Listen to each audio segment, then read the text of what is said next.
5 seconds left.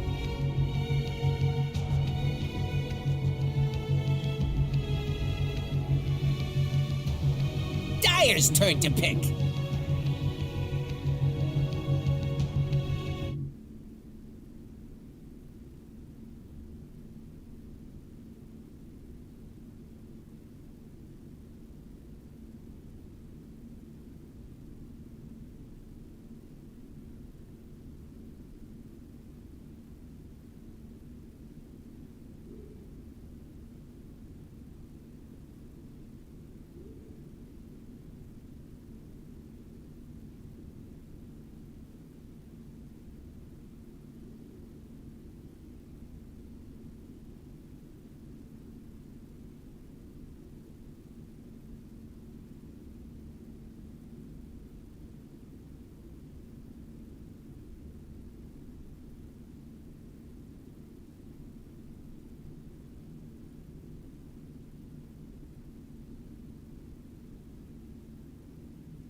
我不理解。哇，你在干什么啊？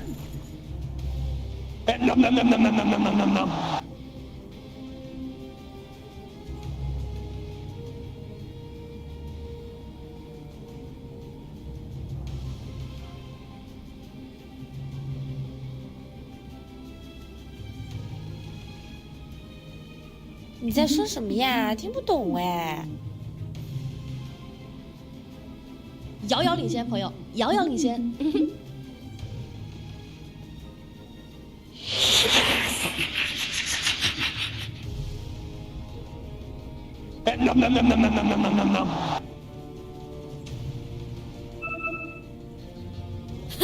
我不理解。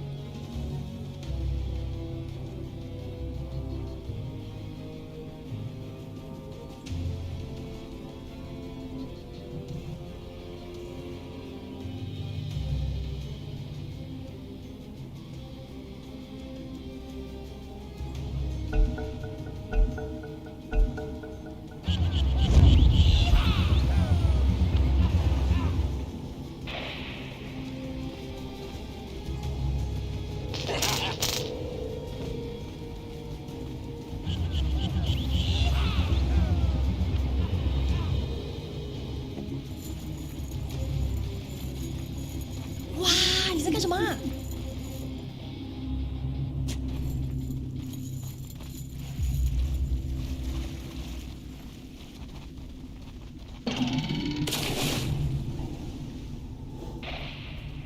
？Has it been played more or less? I haven't seen I think this is the first game I personally see it. It might have had a game or two, but it's pretty uncommon. Jabs is playing an offlane Weaver. I think this is maybe the first time on the main stage we see that as well, or in this stage of the tournament anyway. So yeah, I think Talon are really coming in with something special here. For BetBoom, maybe it's a little bit more, you know, 30 seconds and to true for them, showtime. standard stuff. Pure on Tidehunter, I think this hero has fallen off a bit, but he's really good at this one. One of his favorites, and always happy to see Save play where it's a treat. Yeah, I think that that's going to be one of the things to watch for here. And of course, as you're sort of talking about, how much can GPK get done on this Dazzle in the mid lane? We heard Moon already talk about the fact that this Windrunner is going to be a nice answer of, you know, pop the Windrun, then he can't reapply the Poison Touch. But already a little bit of a battle of Bruin as they sneak on in and get the Bounty Rune. Done, Jabs. Hey, pulled one on him. I guess this is going to result in is this a 2 for 6 right now? Yeah, so without that steal, that would have been a 3 for 1. Some decent pressure on the Nightfall here. The back off. Does have to take the long walk around, or just gonna. That makes a lot more sense there. Already 3 heroes up on the top side of the map that will set up for just 4 old 23 Savage alone down bottom. Did change it over to savage.cringe. Check that one out. Isn't that just the everyone? When you think about it, isn't everybody just sponsored by cringe? One or to a smaller one, just a small extent. I don't know. I feel like these nicknames that the players have as their sponsorships when they're not putting.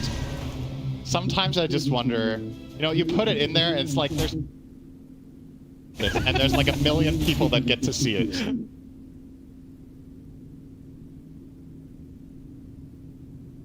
Fringes, okay? But some of the other things that people have at the end of their names, I have no idea what it is. You know. Perfectly fine here. I'm curious a little bit. You're talking about this Jabs Weaver pairing together with the Earth Spirit. Is this going to be a situation where like he's going to be rolling around a lot towards mid, trying to make some things happen? What do you see Q's role in this game? Yeah, I think he has a decent amount of freedom because the lane matchup Weaver has here in the Sven bench aren't exactly a kill threat as long as he's playing on full health. First of all, they're going to have to spend gold on detection to even connect on him in the first place, but even if they do, he should be able to stay alive and poke and prod and get some CS here or there. And that's the kind of hero you want to lane with when you're Urza. You want to have the option of rotating. I think the worst thing for this hero as a position 4 is it's not a very strong laner, but Weaver kind of compensates for that quite well. But the worst thing is when you're pinned. You're stuck top because your offlaner is so dependent on having a second hero in lane. I think it's a lot of the time. It's either. So I'd agree. Q is free to roam mid. Moonmeander was talking about that as a possible play for the wing range to get kills, but he could also look for a gate play bottom, where a connection together with Cold Feet could be. something to watch for there already. A ton of those rotations through those twin. Of course, you know, Spectre thought of as a hero that definitely can get roamed on at those early goings, but also can make some moves happen around that level 6. We'll see how much they're going to be able to sort of deny out some of this experience. Pure already on this Tidehunter, trying to gain a little bit of momentum as 11-3 versus the 8-2. Yeah, this is a totally free Tide lane. There's absolutely nothing stopping him. You can see they're playing aggressive here. Right on top of 23 and is standing still. The couple of right clicks coming from Save, not quite enough to get the kill. See that pressure, it hurts. It really is a kind of interesting setup that we have in the sidelines because both offlaners have such a good time here that I think, as much as we talked about Earth Spirit's ability to rotate, I think Save has the same luxury here because Tide is never going to die to Spectre AA, right? Like, this lane isn't, it's not powerful, it wasn't picked to win the lane, it was picked for in more of a macro sense. So Pure will be happy to be left alone if there's ever the right opportunity for Save. I guess you can't really gank mid at the very least for Talon, right? Like, if Save disappears, you feel very safe as the Wind Ranger, because you can also always just run away. Top lane, you know, coming in with a silence, all of a sudden Jabs could be vulnerable. Definitely. That's something that they've got to watch for as Nightfall throws out a stun, just secures that CS for himself. They're already starting to do a little bit of pressure onto this, and in fact, a roll onto Toronto Tokyo. Well, doesn't quite connect. All right, that was cool. That was 0% spell accuracy from both teams. I guess the great cleave from Sven did hit. So if you want to count that, it was a little bit of a connection, but... Down bottom, a little bit better spell accuracy as Ollie maybe going to give it up, and yes indeed, first blood drawn by Save on that Muerta. It was just a matter of time, right? I think playing AA in this lane is exceptionally difficult. You need to always keep your distance, but if you ever get caught by a dead shot into calling combo, I actually don't even know if dead shot was part of that play, but you get gushed, just overwhelmed, and Spectre offers absolutely no line of defense. So, quite the challenge here for them to stay afloat in that bottom lane. And overall, all three lanes going quite well for BetBoom. We talked about that counter pick mid to the Wind Ranger. Sure, she's not being pressured by the Dazzle, but she's not stuffing him either. So GPK's game is going great.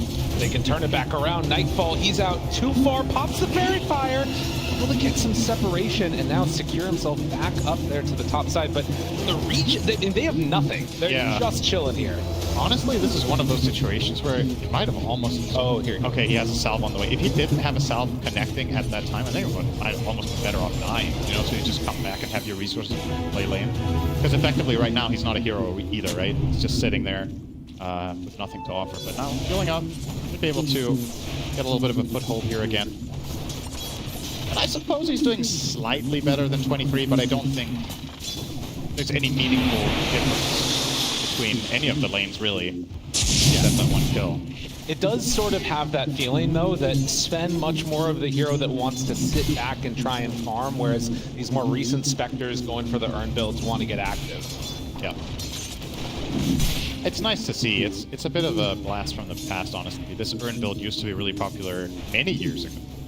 And now with that Shadow Step change, it's become more popular again. Back then, obviously, Spectre only had the Haunt ability as her ult, which is a long cooldown, but despite that, people were still buying her. So now that you're available, I want to say more than twice as often, it's just an absolute no-brainer. Photo. Spot Save goes in for the focus fire. There's still a DD on Save. A couple more hits. The poison touch. Can they bring him down? Save is going to die, and Makoto gets away with that one. No Grave available. You don't skill that at this point for a mid-dazzle, so not surprising. And Save definitely wasn't counting on it either. But nice rotation, nice reaction there from Q to be in the right place at the right time, getting themselves on the board. It's a relatively quiet start overall, right? We've got 2 kills minute 7, but this is probably a game that is going to be relatively slow on the side of mid. And Talon, all right, well, they're trying to poke it. Sure, says that's really cute, guys. Just keep trying. Literally just walks it off, taking no damage. The Perseverance still at Healing Lotus, pops the stick charges, and yeah, he's perfectly fine. I mean, this is the thing, really, is that it feels like this giant watermelon down here is just going to be chilling the entire game, and it's going to be up to a bunch of other heroes to make moves to get done.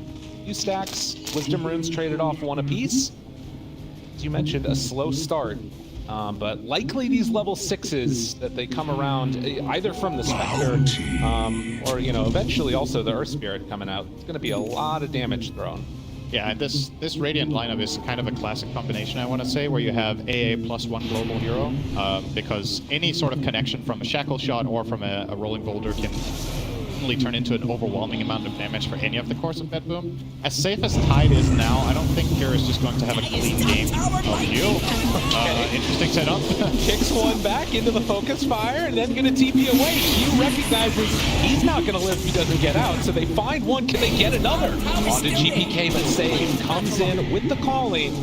That's enough to make sure that this Dazzle does not get brought down. Makoto, another rune that's gonna be denied from GPK. But this is probably going to be the state of this game for quite a while. I think BetBoom's best play in the game right now is to just focus a lot on stacking. I think you have both Tide and Sven that really want big stacks whenever possible, and playing aggressive with your heroes is really difficult because of the massive counterplay potential. You always need to account for an extra Shadow Step. You're always going to need to account for the massive mobility that both Earth Spirit and Wind Ranger have, so probably just better off taking it easy a little bit and let a Pure do this, right? Have the support stacking. Pure can push the tower with Meteor Hammer. He's the safest hero on the map. And then keep building up that nice last hit differential that you're starting to create here. I'm really surprised they're not stacking. Radiant are scanning.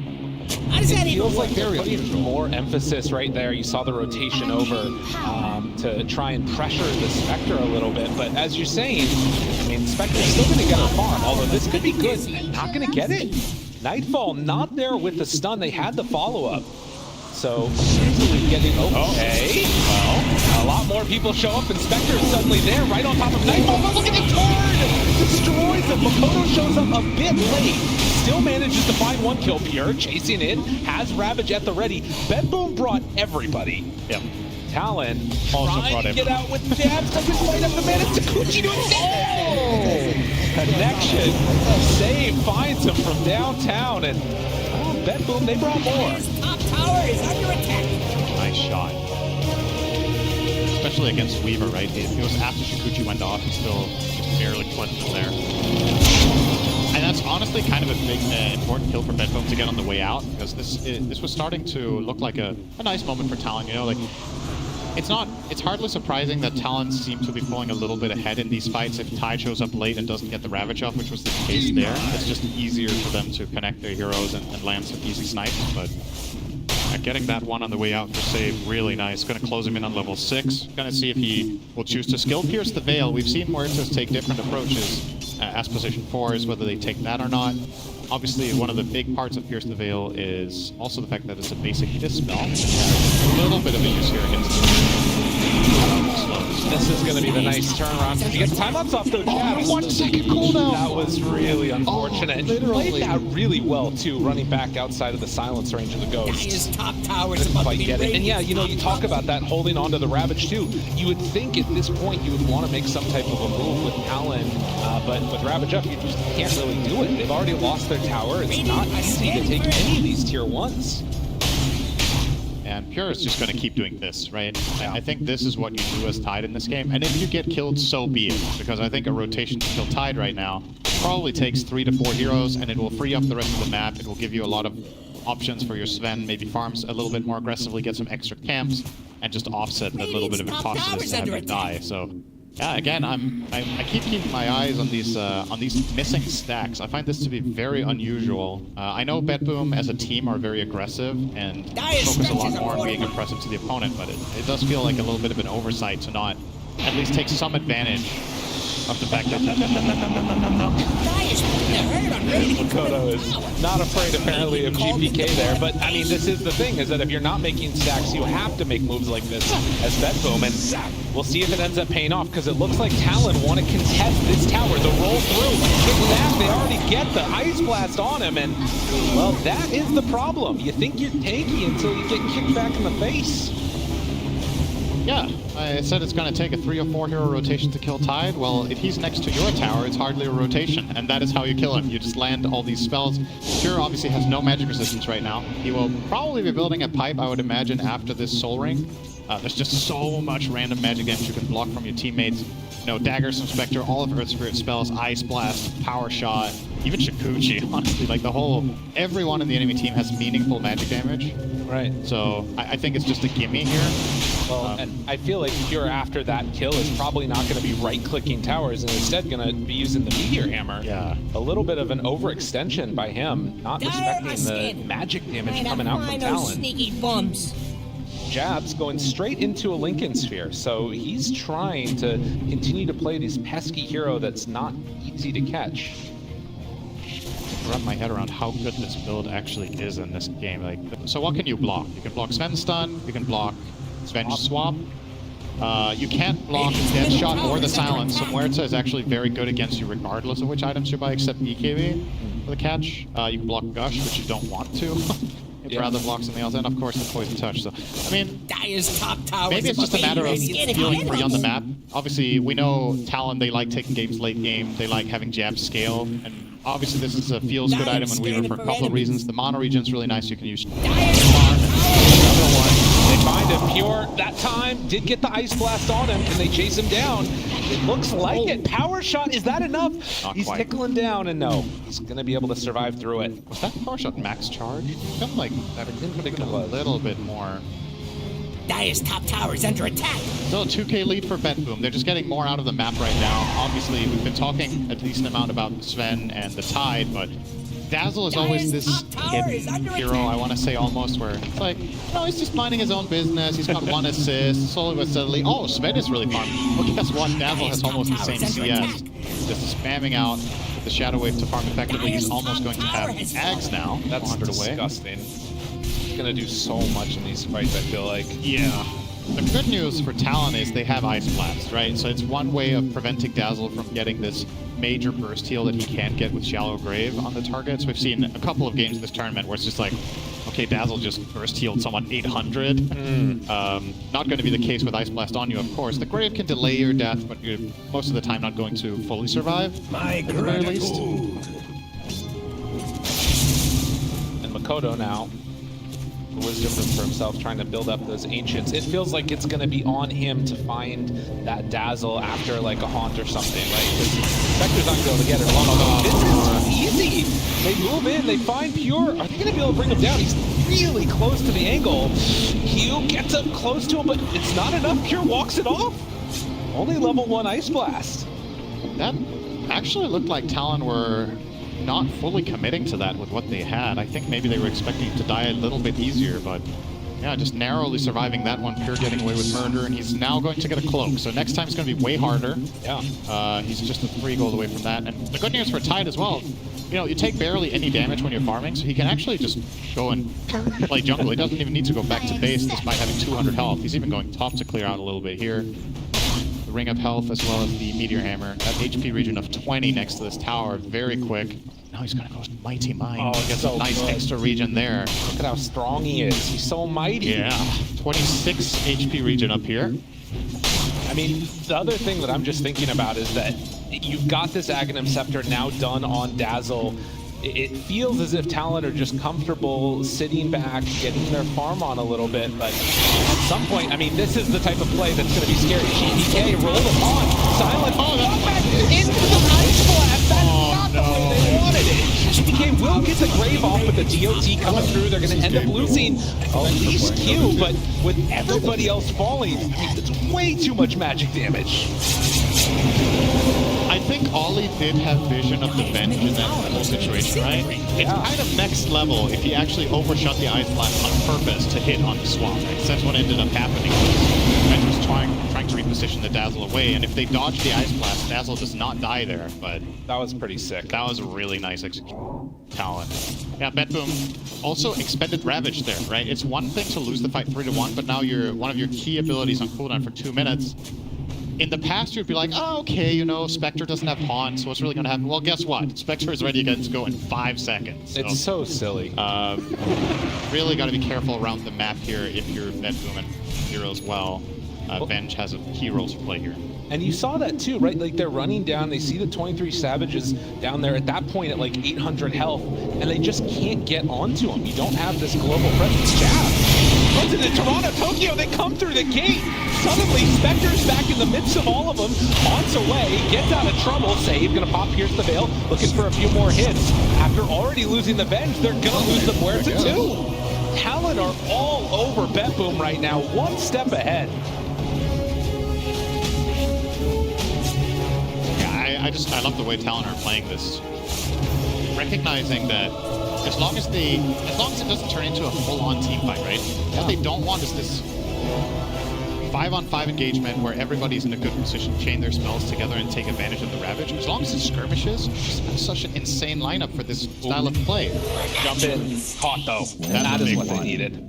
That's Blink Dagger on Nightfall, so well played. That is a huge kill. Gives them a little bit of breathing room too. Now 30 seconds without Shadow Step. Gives them an opportunity to maybe push out the lanes a little bit more. Obviously, heroes that usually, especially the Tide as we've seen in this game, that want to push out a little bit. At least he got. Yeah, silver linings, right? He knows how to push his buttons. Now it's definitely been a little bit back and forth now. So in your estimation, there's been a lot of talk about how strong Spectre is. What do you think of that matchup against the Sven as we get later and later? Because there is eventually Silver Edge and all the rest of it, but it always just feels like the pace that Spectre plays at is too much. Yeah, I think it's a very unique matchup to really look at from the carry versus carry matchup, because I think the determining factor in this more so than many carry matchups is the supporting cast. It's about Sven obviously falls victim to being kited, right? So if you have the right defensive items or the right defensive heroes protecting the Spectre, she can just right? On the other side, for Sven, you want to have teammates that set you up for that quick burst. That's where someone like Ty is actually really good, because he can blink in, lock down the back line, and Sven gets to isolate his target and get that quick burst. Also, Bench is nice for that Sven swap out on the hero you blast them, which Sven hurts without the heroes being able to connect. So I don't know. I think in this case, both teams have what you would like in that late game situation. Maybe a little bit of a wild card could come out for the Weaver next. Do we dare say it later? That would be a 6 save for Spectre, because that's one hero Sven cannot, kill in 2 hits. Spectre will eventually be too big for that, so Weaver might have a good shot at getting a save. I don't think Jeff's gonna buy it. He wants to get it for free from Roche, like every greedy core player ever. Radiant are scanning for enemies. That's a classic. Bounty. I mean, and the way Talon play too, right? Like waiting for 3rd, 4th Roche, why not? You know they're gonna get there. And speaking of which, we do get the Midas completed now on cue. 20 minutes, you're ready. I think I saw a little part of your soul just leave your body there. You're okay. No. Everyone gets to be a core nowadays. Invisibility. Well, except Toronto Tokyo. He does not. I mean, maybe he'll get it, Now at least look broke as a joke. 23 Savage underneath the tower. Can they get there to help in time? Jump forward, half HP, Blade Mail out. Nightfall tied into the Blade Mail, and now the Ravage. That will be enough to get the kill. Weird. Jab, backing out Toronto Tokyo. He's going to be the first one dead on BetBoom. Can they find any more? Makoto on the Pure. Still looking for the turn, though. The jumping Nightfall destroys him! Just like that, he falls. They did not anticipate Nightfall coming back into this fight. Oh boy, they're strong. Yeah, and you could. Okay, hang on. It's even over. Pure. Hey, Ollie, stay still. It's fine. They won't. Oh no. Okay. Oh wait, Jab's got involved too. Wait, he went back in. Jab's caught in trouble, trying to escape. They know he's up here. Now being invisible is really good though. It's very strong, but the dead shot fear QT. It's not there. Jab's barely surviving. Any Sentry or any Dust there, and they also lose Jabs, but manage to get out there. Sometimes invisibility is invincibility. Pretty close to not being invincibility there.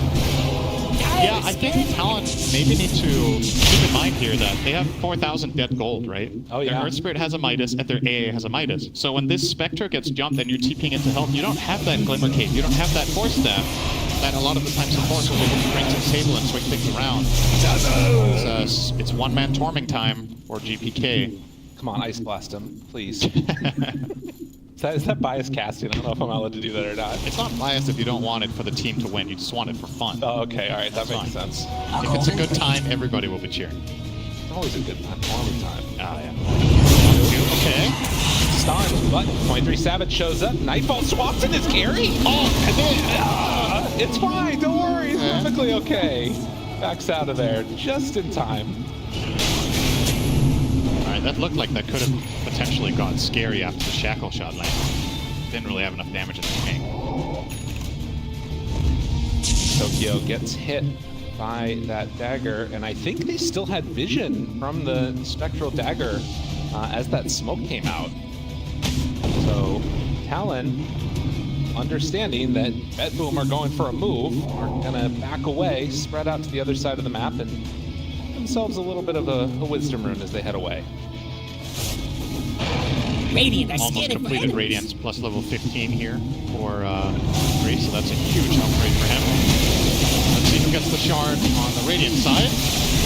Down and Ollie. That is probably the best one they could have got. I think the Wrist Braid one's kind of cool here too, right? If you get jumped on a hero and you get to have that secondary save, Spectre can get pulled away a little bit by Geometric Grip, but the AA one's really nice. Just getting that stun when you connect your combos, and that little bit of extra time to just stick on your target that you're connecting with. And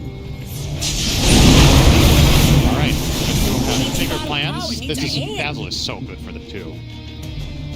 Very, very nice. Ollie not opting to throw in the Ice Blast down that direction. But yeah, this was always going to be a Aegis that they gave away. Can they get the timing right? Oh, Savage, you're crazy! You're crazy! What are you doing? But they get got the out. penalty out. Oh, wow. I love that they tried that, though. I think that's such a cool play. He went a little bit early, though. He has the vision from the Ice Blast lingering there, and he knows, obviously, maybe he was hoping that he could just jump in and steal it and didn't account for the stun, right? Oh, yeah. He might not have accounted for the stun from the Ice Blast, so he actually had to wait a little bit longer. If that was no shard on AA, he might have just stolen the Aegis, so really unfortunate for Talon that they got a shard on their AA. I don't know. It would have been a sick steal. Well, I'm sure he'll try again. I feel like this is one of those games that, like, 1,000 goal lead, 24 minutes in, everybody's kind of just sitting back by my look. More saves queuing up a -2. This one might be going the distance. Yeah. If you start buying Midases on your supports against Talon, aren't you just playing Talon's game, though? Is any team in the world more experienced in 90-minute games than this team? It's a fair point. I don't know. BetBoom not ones to go back from a challenge, Radiant's though. bottom tower is under The attack. thing that I think there's still a little bit uncertainty about is Dazzle. Obviously, you want to say that the hero falls off, right? Because you have this old mindset of how the hero used to work. Right. But I don't know what the hero's true ceiling is in like an 80-minute game. Like, is he still going to feel as powerful as a 6-slotted Windranger or a 6-slotted Weaver? Like, is the pacing eventually going to be a problem?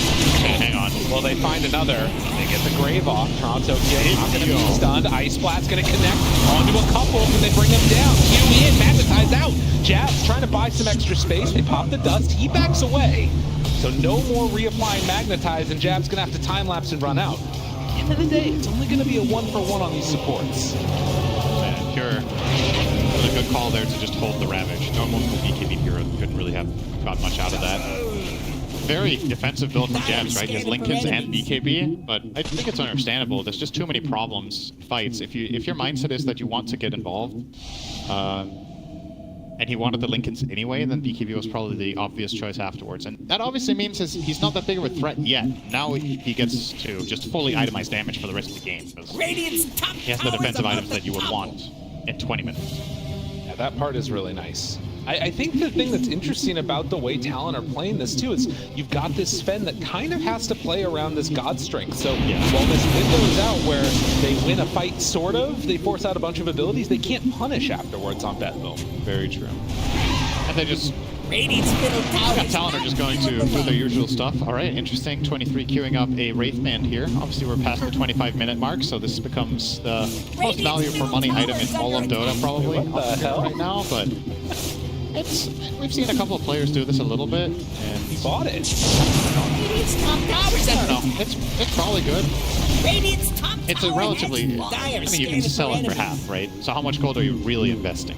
I mean, that's the first time that I feel like I've seen that on a carry before. It's pretty cool. Oh, I'm stoked to see it. Another one of those builds that's like either Herald or pro player. You never know. You watch the rest of the replay, and you have a pretty good idea. Throws out the dead in the water. Will get hit by Spectral Dagger. Backs out. There's another dagger onto Nightfall and GPK. She was just pinging the anchor like 23. What the fuck, man? Just help me out. It's just walking with the anchor behind him. The Spectre was just looking at the anchor for like 3 seconds before he reality'd away. There is a creep camp there, Sidran, okay? I know that you're a support player. You don't understand farming, but... I get it, but then reality away right away, you know? He was literally just sitting behind him, just chilling, you know? That was pretty funny. 11 to Radiant's 10. top tower ain't looking too steady. Yeah, Okay. bounty or wisdom rune in 10 seconds, so... Right on top of this Dazzle, waiting for him to step a little bit out of position. Do need to be careful. They don't have jabs. Pure is here too. 0.3 Savage gets hit. The blade mail. Look at the damage out on him, but he's surviving. Immediately turns. He's still down low. That's going to be one dead. They find any more. Silence for a long time onto Q. He's hexed after. ADK down to half HP as Weaver continues the chase. So will Q. Continue to throw out the Magnetize, the force forward, and he goes down one time.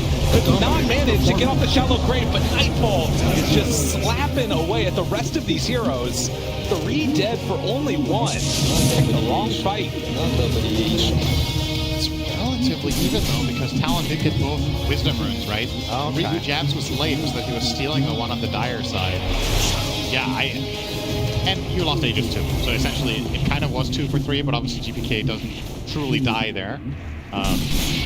Pretty close fight. I'm really surprised that 23 didn't just get blown up. Right, the way that fight started, it looked like he wasn't even going to press a button. But Photo, dead in the water. Nightfall waiting, jumps, stun, and more than enough for the finish. That's a minute gone without a buyback. yeah, that's a good Is kill. all fortified. Probably not getting the tier 2 off of it though, with the whip coming out and heroes respawning, but very nice extra bit to get out of that. And with that kill, they obviously the big winners of the last 2-minute engagement here. So yeah, see what they're gonna do with it now. Obviously, I guess something we need to talk about a little bit here is BKB duration, right? Okay. They've been picked up early this game. The Sven has an early BKB, the Wind Ranger has an early one, and I saw the early one on Weaver as well. Once these start going down to 6 seconds, I'm trying to wrap my head around who this really favors more, right? Because one side has Tide, who loves when BKBs are short, because then he can pump fake his Ravage, and then he only needs to survive for a few seconds before he gets massive value out of it. On the other side, Earth Spirit, Shackle Shot, you know, everything, basically everything all your heroes have is just really good against heroes that aren't BKB'd. So Radiant's the fact top that tower ain't looking too I steady. guess the fact that Talon have 2 versus just the 1 of BetBoom is a little bit of a BetBoom favorite thing here. Because the net worth value, so to speak, of the item is dropping significantly on this side of Talon, whereas for the Sven, you know, he has to buy it. Ultimately, this hero in late game, it kind of is a one and done, right? You jump in, you kill someone, you reset, and then you won't have BKB anyway. But for Weaver and Wind Ranger, who are more about the staying power, having these drop to 6 is going to be quite meaningful. I mean, I think that this also is one of those situations where late game can get strange too, right? You've got Mjolnir procs.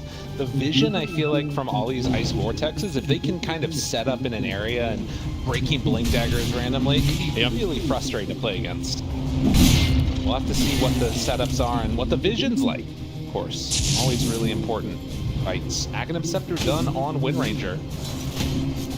As we're hitting that 30-minute mark, Neck Roche capable of respawning in 50 seconds.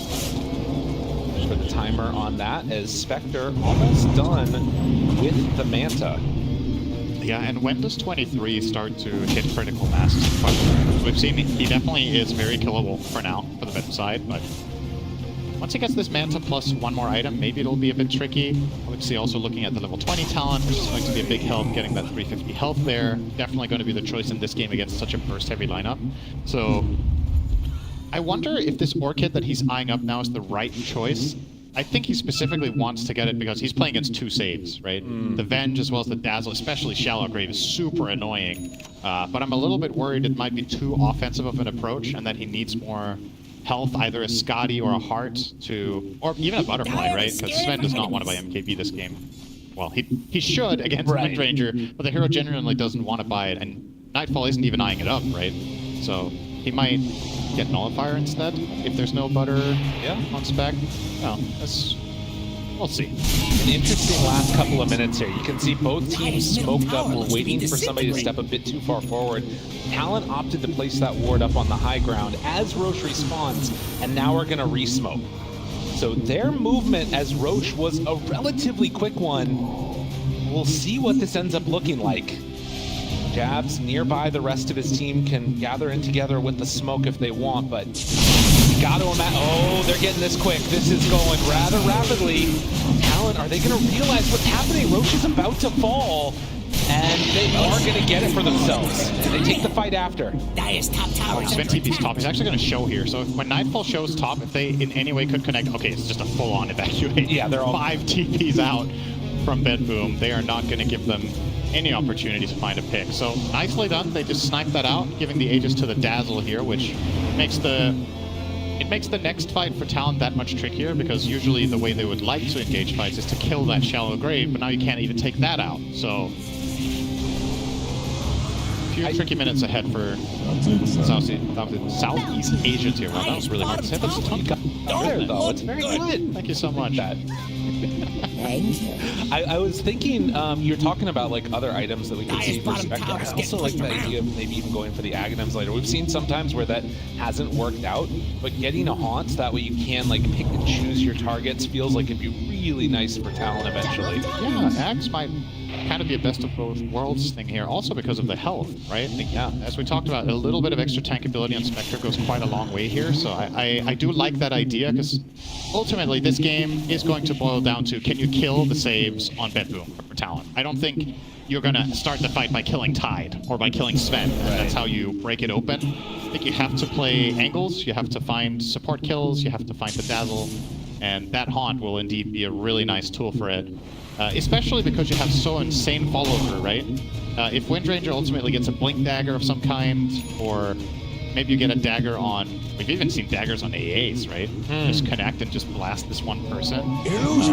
That could be an idea. It's kind of a crazy play. I like seeing that.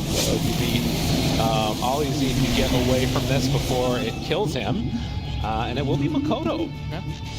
So Gale Force. It's actually quite interesting synergy between that and Ice Vortex, right? Like, you're trying to walk out of the Vortex, you keep getting pulled in and slow. Sounds horrible. It's actually very strong if you place these spells well relative to each other. Yeah. A true Feels Good Shard, you don't really want to buy it on a core Windranger most of the time, but you definitely are going to be happy to find it. And I think with the options available there, I think the Windranger one is better than the Windranger one this game, so Talon should probably be pretty happy with what they found there. Well, BetBoom, even though they have only managed to blow up a 5k gold lead, it does kind of feel like they're giving Talon the hug of death right now. All of those outer towers are down. Yeah. It's a little bit scary to leave the base, and now with the smoke up as 4, they're going to try and find Spectre. Radiant scan is just a little bit early from where the movement is on BetBoom. Go for the wrap. Kodo is up there also, underneath his own ward, feeling somewhat safe. Dire is scared Talon have a pretty good understanding of what's happening right now, though. They evacuate, go down bottom. They have Q out here to break a smoke potentially on the Earth Spirit. You could just BKB roll away, possibly. So yeah, BetBoom not going to find what they were looking for. Kodo going for a snipe? I think he's going to try and snipe. There's no way he can go for that Sven. Surely. The Sven is just completely off the table. Yeah. He has 4,000 health. And... I mean, honestly, that's kind of an interesting thing to talk about as well, is who can Makoto kill? Windranger is one of these awkward heroes that it's like a single target assassin ranged hero from mid that really needs to get value out of focus fire. It feels so bad when there's no good... Okay. Listen, that creep camp had it coming, okay? They're feeling pretty good about themselves. Pure, just making sure it's working. You're just farming kick W's, I think. So this game was getting a little bit too calm for him. Yeah. Absolutely. I mean, let's be real. He's not going to be doing anything with it for a little while anyways. Like, BetBoom are just kind of chilling at the moment. Yeah, I mean, as far as wasting Ravage goes, that's one of the more harmless ones, right? And the good news is now that he's done it once, he's not going to do it again. So Surely. it will not happen later when it matters the most. Later on when he misses it, it was deliberate. Yeah, okay. Well, the Midas is starting to kick in, level 18 on Q. Our Ancient Apparition also level 18 and almost at a Hex. It doesn't seem fair. And like poor old Venge here, just sitting at 8,000 net worth, hoping to get towards an Aghanim Scepter at some point. Oh, Tokyo's broke as a joke. Yeah, the good news for him is Venge, I think, overall late game impact per net worth as a support, it doesn't get much. You don't get much more value than this hero. You have a great aura, you have minus armor and damage, you have swap, which is one of the best utility spells in the whole game. So if he manages to get to this Ags, even if he's like 4,000 net worth behind an Earth Spirit on AA, I think he can have still insane impact. Now you could argue that with how this map has been played for the last 15 minutes, he could have farmed more. And I think it's something I've seen multiple teams where that would be my main critique, is that when the game is in this awkward lull, you really want to farm out multiple heroes, and perhaps Toronto Tokyo could have identified this a little bit earlier, had another 1,000 gold to his name, and then then you almost have that Ags. Instead, now you have to wait quite a bit. So you're saying you should have bought Midas? I mean, one of the options is to buy Midas. Yeah. The other option is to play a little more greedy. And I understand that, you saw how the first 15-20 minutes went, right? Talon are very active with their heroes, and they can do a lot, but just the trajectory in the last 10 to 15, at some point you must just be like, okay, I'm probably safe to farm for a bit. I don't have to sit behind my course to save them all the time. Especially when you had the Aegis on Dazzle that you did not want to use offensively. You didn't even need to protect him, right? So you could have probably farmed close to something. Anyway. We'll see now if they decide to make a move, as Talon hit a lot of big item timings. Now this is a good one. The Chant Remnant for Earth Spirit. Obviously pretty short cast range. Doesn't have the Aether Lens. It's 500 on allies. We're going to be right next to him, though. They step forward. They see that Dazzle is there, but boom, they back away to their safe spot. Yeah, apparently 11 minutes fastest than the faster record for the AA stick. Oh, don't you make fun of my tongue twister error. Oh no, what did I say now? Yeah, it's an early Hex for sure. The challenge for Ollie is still, it's one of those things where AA is kind of in an awkward spot in some fights where you want to stand far enough back that you get a big Ice Blast if you don't have the dagger build, right? You want to make sure your Ice Blast connects, but in that case, how do you hit your other spells? Because you want the range.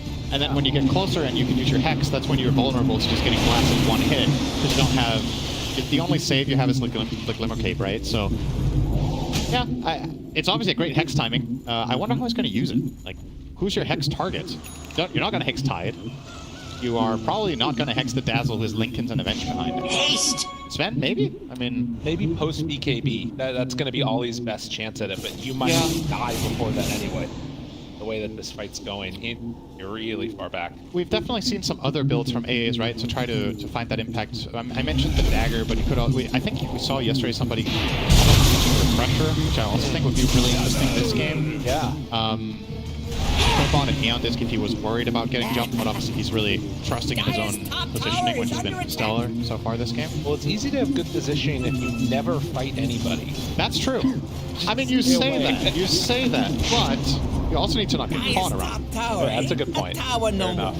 Well, next Roche is going to spawn. And this one, as a relatively quick timer again, it's going to be down bottom for a while. If Talon are going to be in a position to come and contest that. Aghanim Scepter in Roche's hand. With the butter on 23, this Sven MKB obviously important. We were talking about this as a potential build path for Spec. Allows Nightfall to get that doubled in value from the MKB against the Spectre as well as the Wind Ranger. So as long as Nightfall can get on a target, I think he can kill them pretty fast, even the cores. Talon needs to be very wary of Sven's initiation angle. And they're backing out. Talon in a position. I don't BetBoom know they're here. Do they? If they see that Roche is up, kind of wonder if they might just try and sneak it away. I mean, it's a crazy move to do that. See that it's in there. What if you bait your Weaver? And then you enchant Remnant him, take him away, and then you can play the fight. Chance. Nightfall walks high ground. They see him right at the start. They're going to blow him up. They get everything off. The grave is going to be there, but can they break the CP? Nightfall manages to get out. He is gone. Well, we said you couldn't kill the Sven if you just stand there, you do. A run through, triple kill for 23. Waiting the whole fight and it was perfect. Sometimes you just wait 10 minutes and then you just get it just right, just perfect. And this is the problem that Sven will always have against A. It's a satanic carry that in a lot of situations there, you get grazed by Dazzle, you pop all your stuff and you heal some home. It's not an option. Tries to panic CP out. This is genuinely an impossible play, but yeah, they were not expecting this division. Oh yeah, wards win games, and that's definitely an instance where it happened. Nightfall even trying to TP out, but was just not meant to be. Ooh, man, that really opens things up now. Talon, this is where they thrive. 40 minutes, you don't stand a chance. Good. Hey, this guy is bottom tower. I mean, it is a bit of a... This was a first pick AA, I believe. Yeah, after the Dazzle. So BetBoom willingly picked their Sven into this, and you always need to consider, if you're playing satanic carries that are very much reliant on that, you either need to have a reliable way of finding and killing the AA, or maybe you would have been better off picking, say, an illusion-based carry or something like this, right? Sven really has this... There's this one asterisk to him, despite being so strong. Sometimes he's susceptibly, like, he's just surprisingly weak. You're just susceptible to specific things in this late game, and Ice Blast is one of them. Okay, Shackle. JPK, he's found the Mindbreaker. It is devastating. Boy. Marvelous play from 23 of Makoto. It's just too easy. Yeah, this is going south really fast for BetBoom. They lost like 15,000 gold in 3 minutes, so...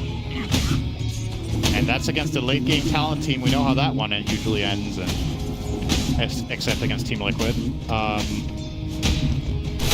Yeah, this is looking really, really good for them all of a sudden. Middle tower is under attack. Badminton will be taken.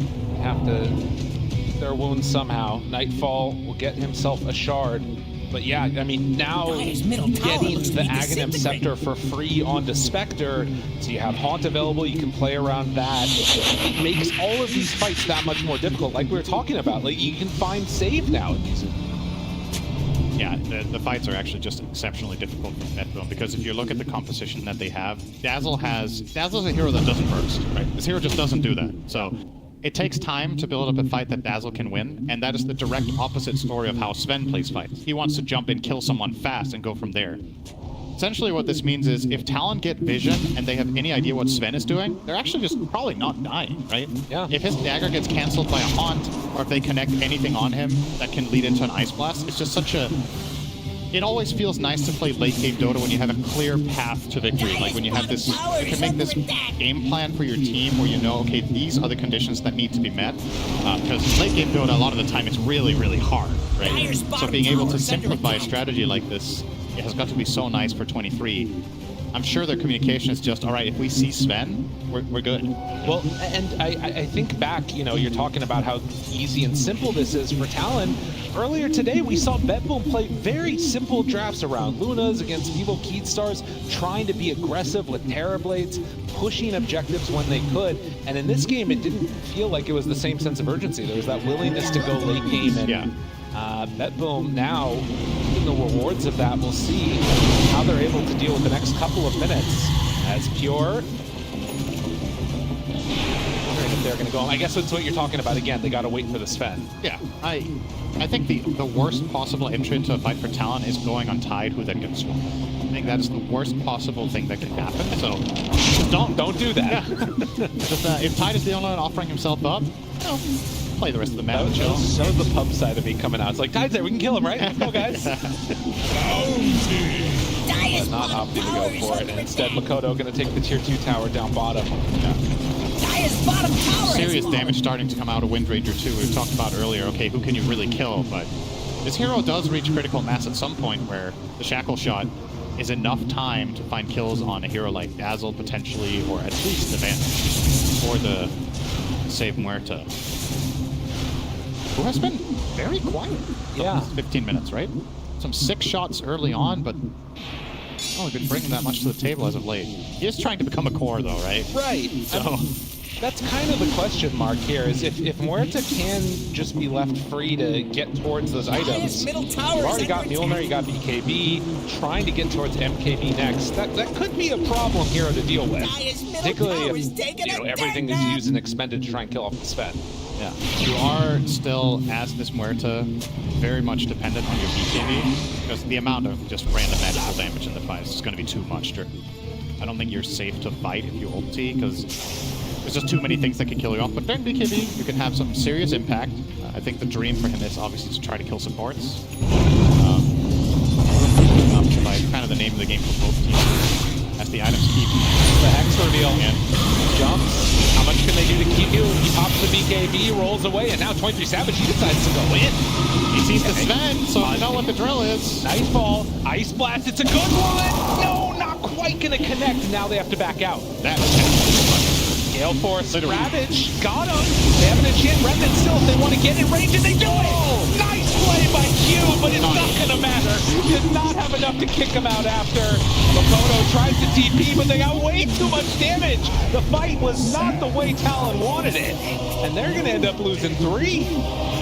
Yeah, they get the vision on the Sven, they open with the Spectre, but there's no follow-through, right? Nobody was close except Red Spirit, who could not re-engage after the BKB was wearing off, so 23 essentially just offering up himself and giving BetBoom a nice opportunity to punish when that Ice Blast misses, so it's just like, alright, it's go time, you know? That's what Nightfall's waiting for. If that does not connect, as much as we've talked about this hero having problems against it, well, what if it doesn't hit? Oh no, and what if they go high ground and you don't have any answers on the side of Talon? I mean, this is going to be a glyph use, but you can see already Jabs trying to cut the creep wave. Meteor Hammer down, GPK stepping up front and center. They don't have Spectre for 50 seconds. BetBoom, they've already taken all the tier 2s. They're thinking about going for the tier 4s. BetBoom, all but one good fight. What's going to be the answer here? Talon, they're not buying back on any of their heroes yet. Still 30 seconds until Spectre. The other two have a buyback on one. That's the Earth Spirit. Jab's going to time lapse back to get away. Now going for some more right clicks. BetBoom, you have to make a decision. Are you in? Are you out? Gonna risk it? Are you going for the all-in play? They haven't fall back on the rest of them. That's another tier 4 tower going down. The jump force, the stun is gone! Weaver already out, but now focusing. They don't have creeps. Jab cut the creep wave. They're hitting it, but there's nothing happening. BetBoom, where are you, creep?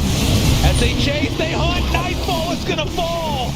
And now looking for more. Spectre's about to come back up. BetBoom have to get away. The hunt is there. If BetBoom knew about the creeps, they could have done it. But instead, it's Talon that stand tall. And that is such a crucial little detail from Jabs there, right? As you pointed out, he went in, did some damage, and time-lapsed out. He killed the last 2 melee creeps in the base. So he went all out. He knew, okay, I've already cut the next mid-waves. If I kill these 2 creeps, we buy enough time that the background protection will kick in on the Ancient. So yeah, Talon, hang on, but now how much can you get the other way, right? Right. You spend 2 buybacks on cores here for Talon, and BetBoom have all theirs. Well, 50 seconds without the Sven, and they're hitting this He just BKB'd nothing. Oh, He wanted to Manta, a little bit of a mid-clip there. yeah. Fat fingers coming out from 23 Savage, but I mean, here's the problem too now. BetBoom, they have a clear path to the Ancient. There is no glyph. Yep. This is scary territory for Talon. I mean, and for BetBoom, oh my god. I mean, this is just some scary late game Dota now, but one of the most important things when you get to this stage is who has buyback. Right. Always got to look at that situation. The Tide one was used on Pure, but if he is the one being offered up in these situations, as we've talked about with the saves behind, I think he's relatively clear to survive the initial burst of the fight. And as far as Talon goes, both Makoto and Jabs without buybacks is huge, but at the very least, one of them will get a second life here. Looks like that will be gifted to Makoto. Because Jabs might take the cheese. Him and that Aegis. Aghanim Scepter isn't going to be the Weaver one. We talked about it as an option. He must be mulling it over right now. He will. He's gonna take it. Okay. I mean, think about that last fight mid where they lost 23 Savage. If he gets time lapse there, great, they're good to go. They have the most insane saves in Dota, right? They have Enchant Remnant and Weaver Axe. Scanning for enemies. And this is a Weaver Axe also that has a Swift Blink, because why not? Yep. But look at this. They scan. They know that they're coming in. They're trying to bait him out. They got him hacked. They got him controlled. But the time lapse, he doesn't get it. He didn't get it off in time. Yep, buyback go. On, comes back in. Q trying to roll away. The control there on the Nightfall. Can they bring him down? They will. Makoto focus fires one. Now on to save. Trying to find the backline. They get GPK. Didn't get anything off. Toronto Tokyo is dead. They're going to also lose the Muerta. That is 4 dead. Muerta the only one without buyback, and back down the lanes they go. You're... Just please leave me alone. I don't want to be here anymore. All right. If he stays here for another 4 minutes 30, he will get an abandon. Okay. All right. We're good. He got out in time. Thank goodness for that one. Well... Oh boy. Well, Sven does have the buyback. They don't have it on Muerta, and this will be forced out. But again, now another key buyback for BetBoom was forced out on the Spectre, right? So now there's another hero that they could potentially kill. And Are under attack. a lot of the time in old school Dota, late game Spectre was so good because of this exact play. You're so hard to kill, you die on essentially on purpose. To give yourself a really good fight. Because if BetBoom want to kill 23, they have to pop all their stuff to get the first kill. He buybacks haunts and gives vision of everyone. The team collapse on them, and you can't kill him a second time. It's not going to be the case anymore if BetBoom stay in this. Looks like they will. Thinking about what could have been again for BetBoom, that opportunity that they had, and Jabs playing a clutch role to make sure he was able to get there in time to kill off the creeps. 223 gets the refresher orb, so can just haunt back to back without committing, can just force cooldowns defensively out of BetBoom, give so much vision. This is looking really good for Talon now. Honestly, the only thing that can truly go wrong for them right now is if BetBoom pull off a smoke play before buybacks come back. If buybacks return to the side of Talon, it is so stupidly difficult for BetBoom to still win this game. So I think their mindset right now should be, all right, we know what heroes don't have buyback. It's kind of a YOLO moment at this point. If you play not to lose this game, you will lose. You got to play for on BetBoom, you're talking. Yeah, they have to take a risk here. I don't think slowing the game down now and being like, okay, we'll let both teams wait for buybacks. I think you're giving Talon way too much of an opportunity. And they will go. Think about it. No, they won't. Just kidding. It was just a shadow. Of course, that is back up in 12 seconds. A little bit more than that, but very, very. I mean, they're sitting back. They're sitting pretty on BetBoom. They only have that one more Rax along the top side of the map. And I guess there is some logic also to the idea. You can understand the temptation to be like, all we can do is one big fight, so let's take the perfect fight, and then we can win the game by running down mid. The problem, as you pointed out, is the buyback status. When the buybacks come back, I think the perfect fight doesn't really exist anymore. That's the problem. Because your lineup, the way it's tailored, it's really good at killing heroes the first time, but you can't do it the second time. Tide is far away from Refresher. When Sven has used all his stuff, what are you really bringing to the table? Sure, he has a Refresher for a second round, but he has to be able to inventory manage and not get caught, so he's able to get it off after he pumps everything and jumps in. If there's any sort of counterplay that messes him up, it's going to be a problem. In the water. Yeah, so... And even if you do get the refresher off, that doesn't guarantee a good fight. If you're ice blasted, you're still going to die. So many maybes here for BetBoom.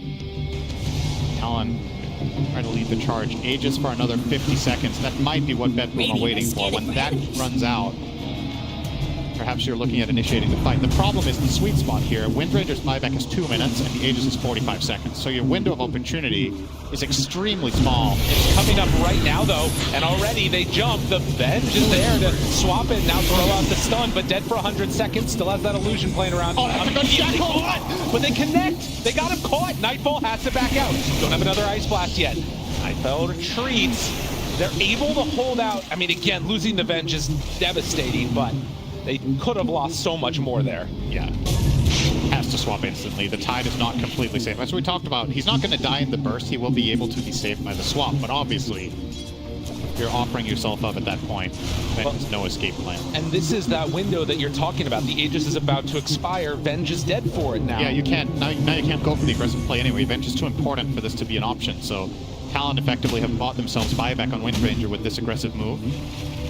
And that should also mean that the Weaver will have his. They have basically on the same timer.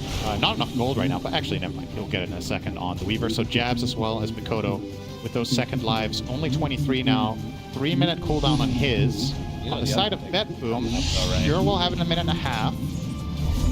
And 3 minutes on GK. So, yeah, I gotta say it again, advantage Talon right now. Pure has Refresher now done. So, a big other item. Oh, it's waiting there. Yeah, it's off to the side. Okay, he's flying it through them now with the barrier. Actually, that was close. 23 jumps on Pure, backs away. Grave is there. Blink back GPK. It's fine. They're able to reset Haunt down. That was very close. Yeah, maybe his mindset was that we can jump on the tide because there's no bench to save, but I feel like you got to go now if you're BetBoom. You just saw Haunt. There's Refresher use BKBs. This is a good moment of opportunity. Absolutely. There's also a ward in their base, though. Scouting out a lot of these movements.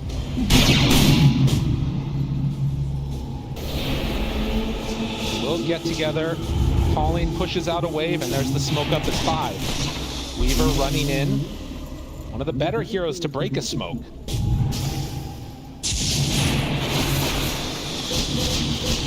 Steps forward. Weaver still running through a dangerous area.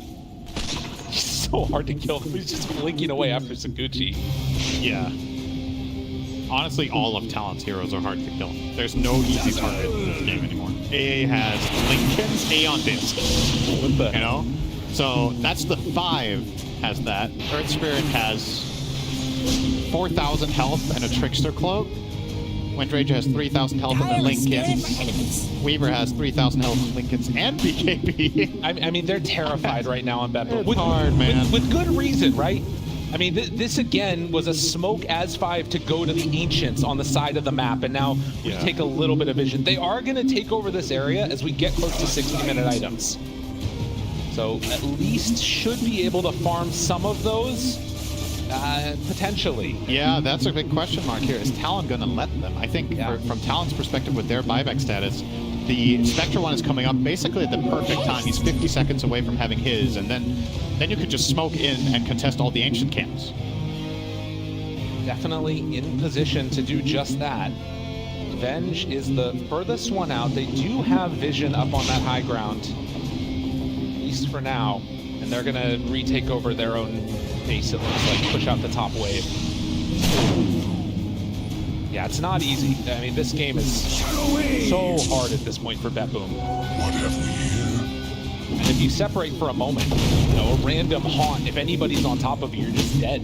Ice Blast is there too, has the level 25 talent for the kill threshold. Radiant are scanning for enemies. As we eclipse 60 minutes, a Radiant scan on the Ancients reveals that nobody is there. 23 Savage is going to go farm up some himself.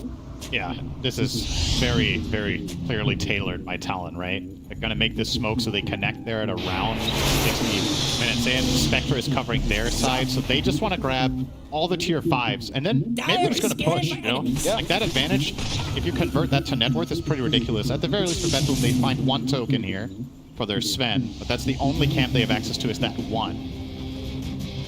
Not by selecting just yet. Where the Midas is at. Oh no, Muerta got rid of hers! Oh, that's so sad. This would have been the perfect time. Yep. Oh man. 23 Savage actually choosing the Book of Shadows on Spectre. That is quite unusual. Mostly we see support and utility heroes selecting this one.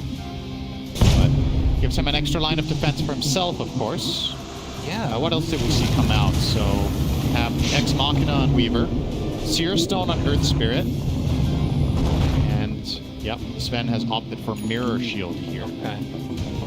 They're going to claim the rest of them. Meanwhile, Spectre, Nullifier is the option, so these Aeon Discs not working the way they would hope, as the next Roche is up, and Talon coming down south to claim that one for themselves.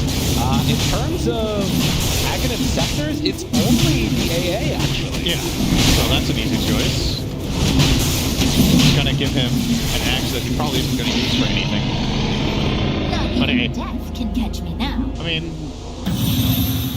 actually, I think, yeah, I was just gonna say, his axe is so unimportant in this game that you use it on Earth Spirit and you sell the one you have. Oh my god. So Earth Spirit just got either 2k gold or he just has the stats from his axe. I think it's just gonna sell it, yeah. Okay. Oh, there you go. That's a rare sight. When's the last time you've seen someone sell Aghanim's Scepter? That is the saddest support. That's so sad. I mean, it's just this AA Aghanim's is, in reality, is only good on core, right? That's just, he's not using Chilling Touch in the fight. He's casting his spells and backing off, so it's kind of more or less useless. So, yeah. Well, in the meantime, we did get more tier 5 items for BetBoom. Talon did not make that big push that we were anticipating. Yep. They got a pirate hat on save, which is pretty freaking good. Digging up those bounty runes to try and equalize the net worth a little bit. It's going to take a while. And of course, as we can see, a tier 5 item, Giant's Ring for Pure. Oh, that's a big tide. Oh my god, he's big in mid. Look at that. I feel like it's deceiving though, because he's not that tanky. He will still die very quickly. The Ice Blast is more likely to hit him now. Yeah, if only.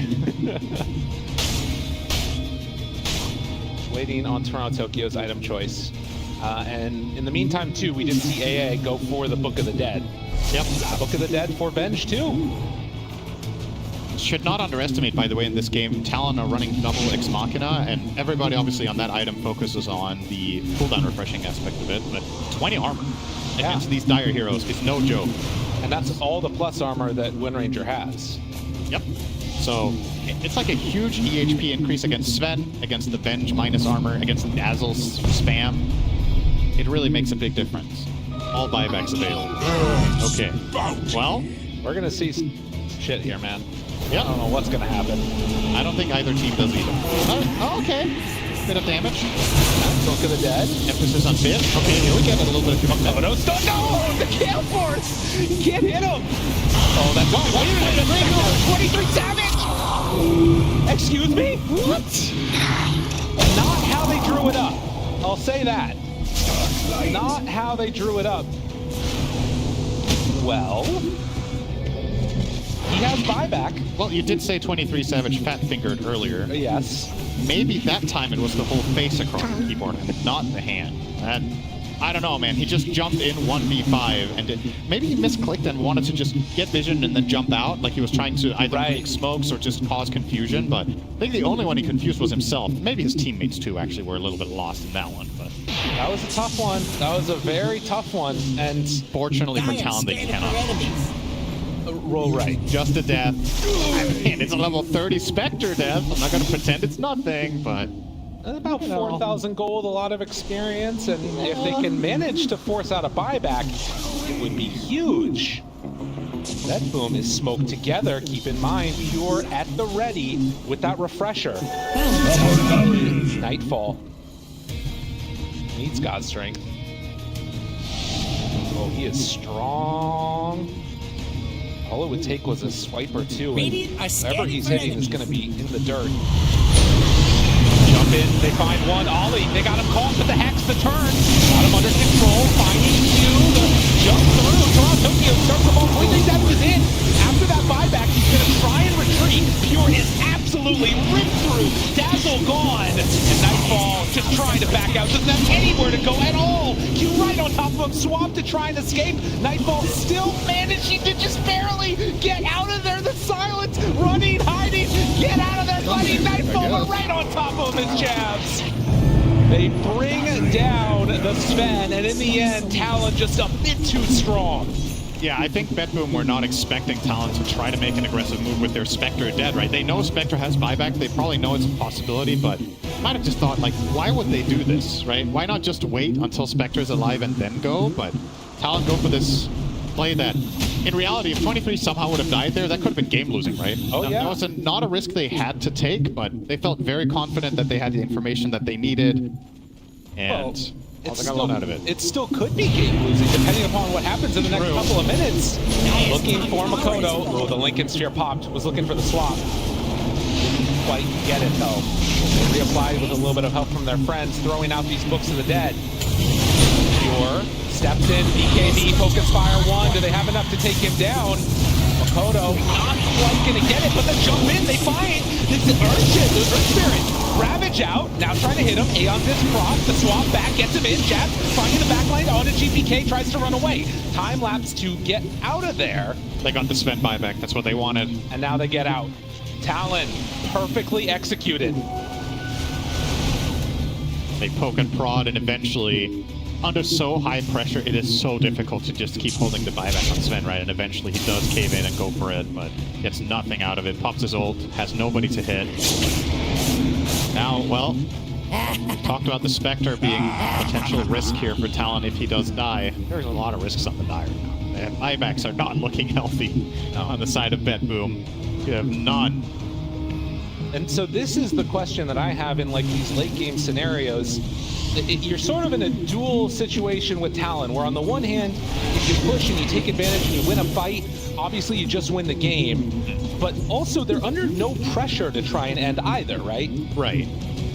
Do you think it's worth it to attempt like a smoke play, running in there, finding kills, or is it better just to sit back?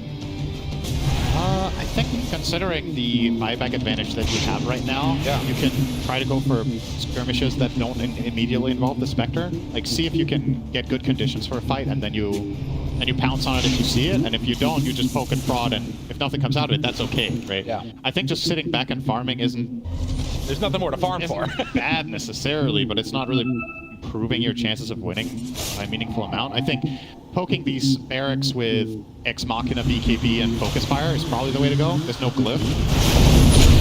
Top one. Oh, they kicked him out. That's a big statue. That's what they needed. Catching on to Pure. Down low with the swap. Long range. Pure tries to back out. Does he have anything else left in the tank? The Ice Blast is there, but Pure lives through it all. It's going to be Toronto Tokyo going down, but no! Makoto jumps in, takes down the big old watermelon. And BetBoom now on the back foot. No heroes really left with buybacks at this stage of the game. Magnetize is going to do some damage, but this is Mega Creeps. Talon take dominant control, up 50,000 net worth in 68 minutes. And they know for a fact there's no buybacks here. So they know they just need to keep calm. It's a 5-on-3. Wait for the right opportunities to get a jump with Earth Spirit probably here. Q is being glimmered up. He's trying to find an angle. He might just go for this one. Savage just sitting and found. Jump forward jabs. Can't hit onto a target at all. Save. Jumps in. Here's the bail. Tries to bring him down, but Aeon Discs, it's nothing there. 23 Savage throws out one salvo of abilities. And as they are not able to grant purchase, it's just going to be waiting for God's strength to wear out. Actually surprised they didn't commit their talent, given the circumstances. I feel like that was game over. Sven popped everything, didn't really connect on anyone. You had the Ice Blast fly over 2 heroes, including the Sven, with Push Might, so it couldn't heal. They did not fancy their chances there to just finish it off. Looks like they're still just going to go now, round 2 though, with the bigger creeps coming in. They're doing it. The dead. This is really hard to deal with. Tier 4 towers are falling. GPK, he gets jumped on. Can he survive through this? No. They take down the Dazzle. They're going to take down more. Nightfall, nowhere left to go. And GG is called Talon. They managed to eke one away. What a performance. Double kill. And I mean, obviously this game was full of all sorts of, moments that could have gone differently or whatnot, but what it really boils down to when you look at it, right, is do you want to play like this against Talon? Right. I don't know when I look at BetBoom's draft is if there